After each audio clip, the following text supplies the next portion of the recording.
Hello guys, आज हम करने जा रहे हैं डाइजेशन और अब्जॉर्प्शन का पार्ट नंबर 7।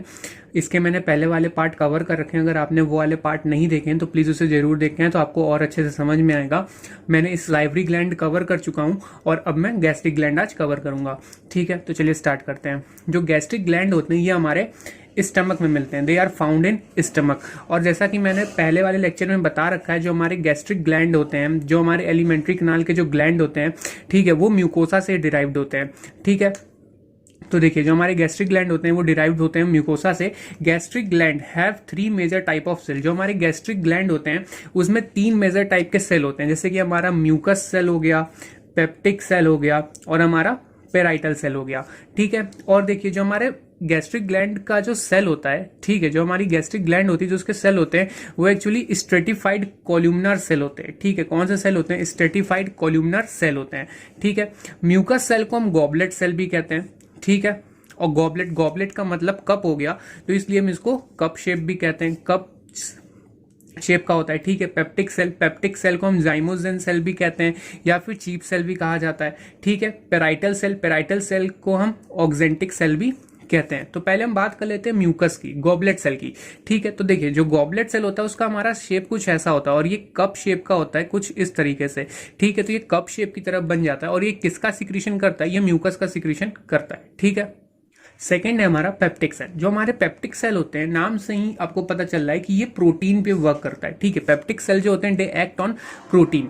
ठीक है, और ये कुछ एंजाइम हमारे क्या करते हैं, ये कुछ एंजाइम प्रोड्यूस करते हैं, जैसे कि हमारा पेप्सिनोजेन, प्रोरेनिन, ठीक है, और गैस्ट्रिक लाइपेज और गैस्ट्रिक अमाइलेज। लेकिन जो हमारे पेप्सिनोजेन और प्रोरेनिन होते हैं ये प्रो एंजाइम्स होते हैं। प्रो एंजाइम्स मतलब ये इनएक्टिव एंजाइम्स होते हैं। ठीक है, ये इनएक्टिव फॉर्म में होते हैं और जब इनका काम करना होता है तो ये एक्टिव होता है। अब ये एक्टिव कैसे होते हैं इसको आगे देखते हैं। तो और फिर हमारे आते हैं गैस्ट्रिक लाइपेज और गैस्ट्रिक अमाइलेज। लेकिन जो हमारा स्टमक का जो एनवायरमेंट होता है वो एसिडिक होता है। ठीक है, इसलिए हमारा जो गैस्ट्रिक लाइपेज और गैस्ट्रिक अमाइलेज है ये उतना वर्क नहीं कर पाते हैं।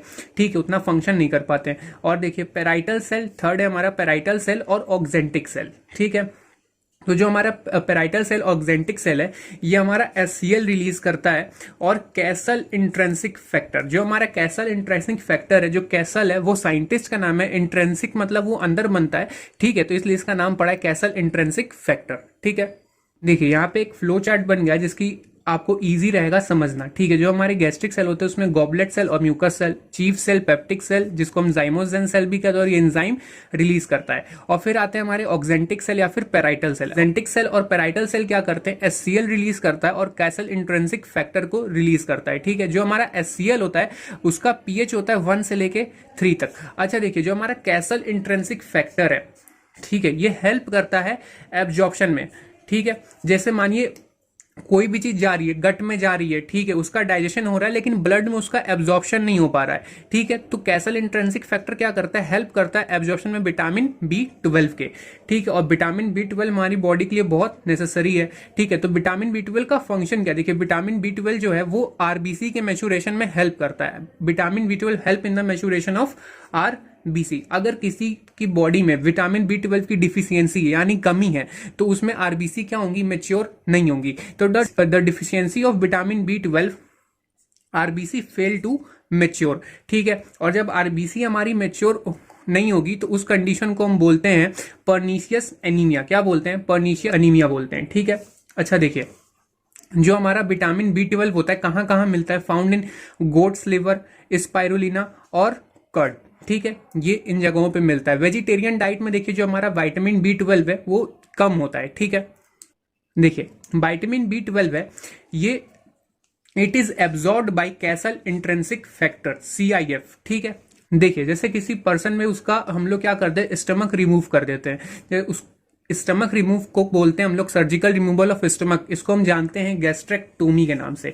ठीक है, देखिए स्टमक रिमूव होता है मतलब अगर कोई पर्सन बहुत ज्यादा ओबेस है, ठीक है, बहुत ज्यादा ओबेसिटी है उसके अंदर, तो क्या कर जाता है? We remove the large part of the stomach. ठीक है, और जब किसी का स्टमक ही रिमूव कर दिया जाएगा तो उसमें ऑक्जेंटिक सेल नहीं बनेंगे, और अगर ऑक्जेंटिक सेल नहीं बनेंगे तो हमारा कैसल इंट्रिंसिक फैक्टर मतलब CIF हमारा रिलीज नहीं होगा। अगर CIF रिलीज नहीं होगा तो हमारा जो विटामिन B12 है, ठीक है, जो हमारा विटामिन B12 है उसका एब्जॉर्प्शन नहीं हो पाएगा।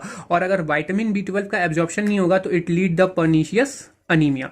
ठीक है, तो देखिए gastrectomy lead to pernicious anaemia. क्या होता है, पहले हम लोग स्टमक का, गैस्ट्रेक्टोमी मतलब सर्जिकल रिमूवल ऑफ स्टमक, अगर स्टमक रिमूव हो जाता है उसका लार्ज पार्ट तो ऑक्जेंटिक सेल नहीं बनता है, ऑक्जेंटिक सेल नहीं होगा तो सीआईएफ का प्रोडक्शन नहीं होगा, सीआईएफ का प्रोडक्शन नहीं होगा तो विटामिन बी 12 एब्जॉर्ब नहीं होगा, जिसकी वजह से अनीमिया। देखिए जो हमारा ऑक्जेंटिक सेल है सीआईएफ के साथ साथ वो एचसीएल को भी रिलीज करता है। ठीक है, तो एचसीएल हमारा हेल्प करता है एंजाइम को, प्रो एंजाइम को एक्टिवेट करने के लिए। ठीक है, तो देखिए हमारे प्रो एंजाइम कौन कौन से थे, पेप्सिनोजेन थे और प्रोरेनिन। ठीक है, तो देखिए जो हमारा एचसीएल होगा वो पेप्सिनोजेन को एक्टिवेट कर देगा पेप्सिन में। ठीक है, और जो प्रोरेनिन को एक्टिवेट कर देगा रेनिन में, और ये RENNIN वाला रेनिन है। ठीक है, अगर सिंगल एन होगा तो वो हार्मोन। ठीक है, तो देखिए पेप्सिनोजेन को एचसीएल ने किसमें कन्वर्ट कर दिया, पेप्सिन में, और प्रोरेनिन को कन्वर्ट कर दिया रेनिन में। जो हमारा प्रोरेनिन होता है वो हमारा इन्फेंट्स में मिलता है। ठीक, जो हमारा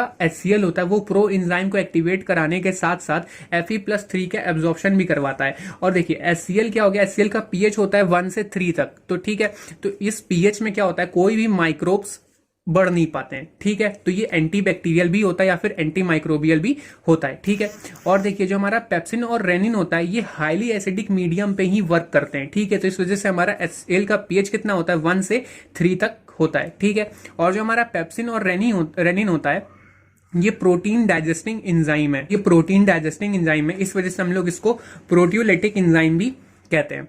ठीक है, देखिए मिल्क हमारा कंटेन करता है केसिन प्रोटीन। ठीक है, लेकिन इन्फेंट्स में हमारा रेनिन वर्क करता है मिल्क के ऊपर। ठीक है, इस डाइजेशन में, और एडल्ट में हमारा वर्क करता है पेप्सिन इसके डाइजेशन में। ठीक है, तो इसमें कंफ्यूज मत होइएगा कि आप कभी कभी एडल्ट में रेनिन मार्क कर देते हैं, तो ऐसा मत करिएगा। देखिए इन्फेंट में रेनिन वर्क करता है और एडल्ट में पेप्सिन वर्क करता है। ठीक है, देखिए अगर किसी कारणवश if goblet cell are non functional, अगर गॉबलेट सेल हमारा क्या हो जाए, नॉन फंक्शनल हो जाए, तो हमने अभी देखा था कि गॉबलेट सेल क्या करता है, म्यूकस का सिक्रीशन करता है। ठीक है, if goblet cell are non functional it will affect the smooth movement of food down the intestine. ठीक है, और कॉज गैस्ट्रिक अल्सर कॉज होगा। ठीक है, मतलब एचसीएल जो होगा वो डायरेक्टली स्टमक की वॉल पे क्या करेगा, अटैक करेगा। अब जैसे कि आप देख सकते हैं यहाँ पे हमारा स्टमक है। ठीक है, और ये जो ग्रीन कलर से है हमारे, ये क्या है, म्यूकस है। ठीक है, तो अभी तो ये यहाँ पे म्यूकस प्रेजेंट है, इस वजह से एचसीएल क्या कर रहा है, इस स्टमक की वॉल पे डायरेक्टली अटैक नहीं कर पा रहा है। लेकिन अगर मानिए अगर यहाँ पे अगर ये म्यूकस प्रेजेंट नहीं है तो ये हमारा एचसीएल क्या करेगा, डायरेक्टली इस वॉल पे क्या करेगा, अटैक करेगा, जिस वजह से हमें क्या हो सकते हैं, गैस्ट्रिक अल्सर हो सकते हैं। ठीक है, तो बाकी के ग्लैंड्स हम लोग नेक्स्ट पार्ट में कवर करेंगे। अगर आपके लिए इन्फॉर्मेशन हेल्पफुल हो तो प्लीज इसको लाइक शेयर सब्सक्राइब जरूर करें। Thank you.